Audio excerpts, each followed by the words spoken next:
So hello guys and welcome back to YouTube channel trade on your tips. आज हम लोग NBCC share के बारे में बात करेंगे। कौन से इंपॉर्टेंट सपोर्ट और रेजिस्टेंस लेवल है उनको देखेंगे, क्या इसका ओपन इंटरेस्ट इंडिकेट कर रहा है और किस टाइप के पैटर्न्स इसके अंदर बन रहे हैं वो जानते हैं।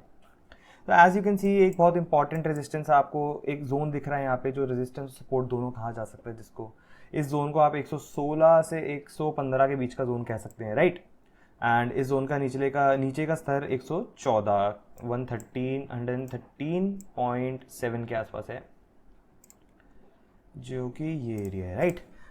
देखेंगे तो एनबीसीसी पिछले पूरी जून की सीरीज़ के अंदर एक जून से पहले मई के लास्ट में ये बढ़ा था, एंड देन जून सीरीज़ के अंदर ही ऊपर एक टॉप लगा के 130 का टॉप लगा के बिल्कुल बॉटम ऐसा बहुत अच्छा खासा फॉल दे चुका है, राइट। 12% के आसपास का यहाँ पे, फिर देन उसके बाद 12% से ऊपर गया तो फिर 9% 10% का अप मूव देख के एंड देन फिर एक नीचे का डाउन मूव दे रहा है।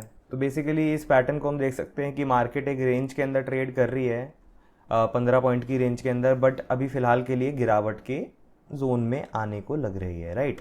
बट आप देखोगे तो इसने आया यहाँ पे लो बनाया, एक हाई बनाया, फिर लो बनाया, बट फिर एक हाई बड़ा बनाया इससे। तो यहाँ पे आके जो ये अपना ऑन एन आवरली चार्ट एक 400 डे मूविंग एवरेज से तो ये सपोर्ट ले रहा है, ये एक बहुत इम्पॉर्टेंट बेसिकली बोलेंगे तो एक बहुत इम्पॉर्टेंस रखती है 400 डे मूविंग एवरेज और 200 डे मूविंग एवरेजेस, राइट। तो यहाँ से जब भी कोई स्टॉक रिट्रेस करता है तो इसके चांसेस ऐसे रहते हैं कि ये फिर से एक हाई की तरफ चला जाए, रादर आपके लिए एक बहुत अच्छा अपॉर्चुनिटी बन जाता है ट्रेड करने के लिए। उसके बारे में बात करते हैं।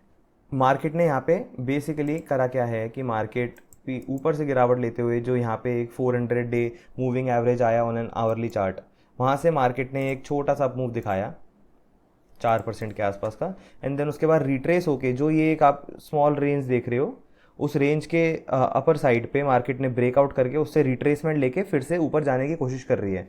तो यहाँ पे जो एक परफेक्ट ट्रेड बनता है वो ये है कि आप यहाँ पे एक एंट्री बनाएंगे with a small stop loss of 112 और मे बी 111.5, राइट।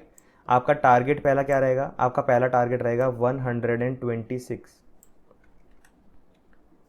पहला टारगेट आपका रहेगा 125.5, एंड देन सेकेंड टारगेट आपका रहेगा 130.6। तो ये रिस्क रिवॉर्ड रेशो 1:4.42 का रिवॉर्ड रेशो बनता है, रिस्क टू रिवॉर्ड रेशो, जो कि बहुत बढ़िया रिस्क रिवॉर्ड रेशो होता है। अगर हम इतना बड़ा भी नहीं लेंगे तो हम 124 का रिस्क रिवॉर्ड ले सकते हैं, that is a 2.61 risk reward ratio. अगर इसी तरीके के शेयर्स जो अपने एक सपोर्ट लेवल पे हैं या फिर एक ब्रेकआउट कर चुके हैं, मैं ऊपर आई डिस्क्रिप्शन में एक वीडियो मेंशन करूंगा जेपी पावर, जो मैंने जस्ट 15% मूव से पहले अपलोड करी थी, आप उस वीडियो को भी ज़रूर देखिएगा। तो अगर आपको ऐसे शेयर्स पसंद हैं जो अपने सपोर्ट पे हैं या फिर ब्रेकआउट कर चुके हैं और जस्ट बिफोर ब्रेकआउट आपको उनके अंदर एंट्री चाहिए, तो मेरी वीडियोस को लाइक करिए, चैनल को सब्सक्राइब करिए। मैं अपनी तरफ से बेस्ट कंटेंट डालने की कोशिश करूंगा। Thank you so much.